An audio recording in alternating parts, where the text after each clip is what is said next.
What was your experience like recording with Lady Gaga? She's awesome. She's like, we did a bunch of sessions at our studio, the studio that I have with Leon and Homer and Tommy Brennick in Queens. We did like a week there. Is that the Diamond Mine? Diamond Mine. So we all piled in for a week. That was again with Mark. We did like a week of sessions in New York, and then we did a bunch out at a studio called, excuse me, called Vox in LA.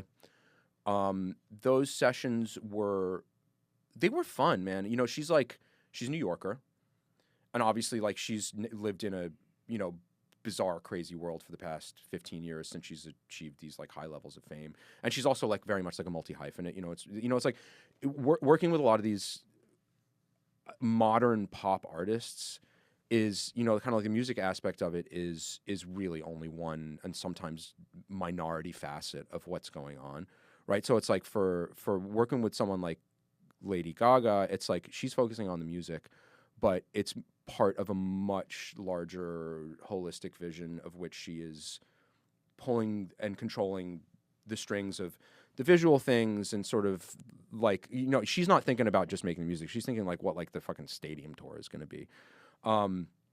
But to her credit, I think probably because she was like a music school kid and she's got like, she's got a healthy amount of passion for like the nuts and bolts of like the actual musical creation, whether it's like dance pop or it's like the more 70s stuff that we were doing.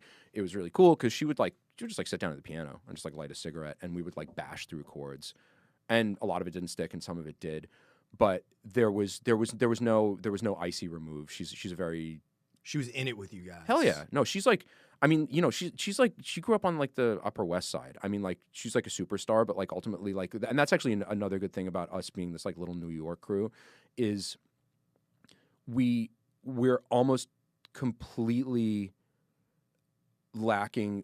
What's the best way to put this? Like, we don't get impressed with anybody. We like don't fucking care who you are. Like, Yeah. The only person who ever really got me where I got like starstruck was D'Angelo.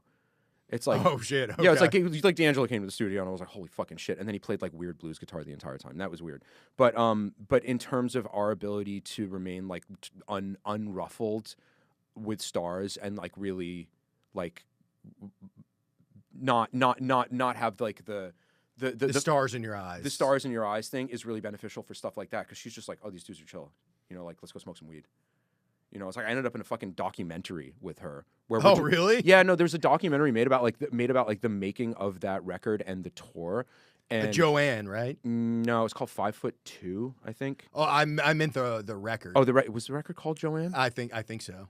Let's say we'll have someone fact check us. Let's say it was Joanne. Yes, the record was called Joanne. That sounds right. But you know, like there was enough like conviviality with us that like the opening scene of the documentary is like me and her like sitting in a parking lot outside of a studio, like smoking a joint, like talking about the legacy of female artists and how she fits in and all this stuff. Like she's like it's like a little bit like Broadway-ish. And a lot of it's kind of like she is playing a character and she understands what the production thing is, but she's like super cool, man. She was I had nothing but a good time with her.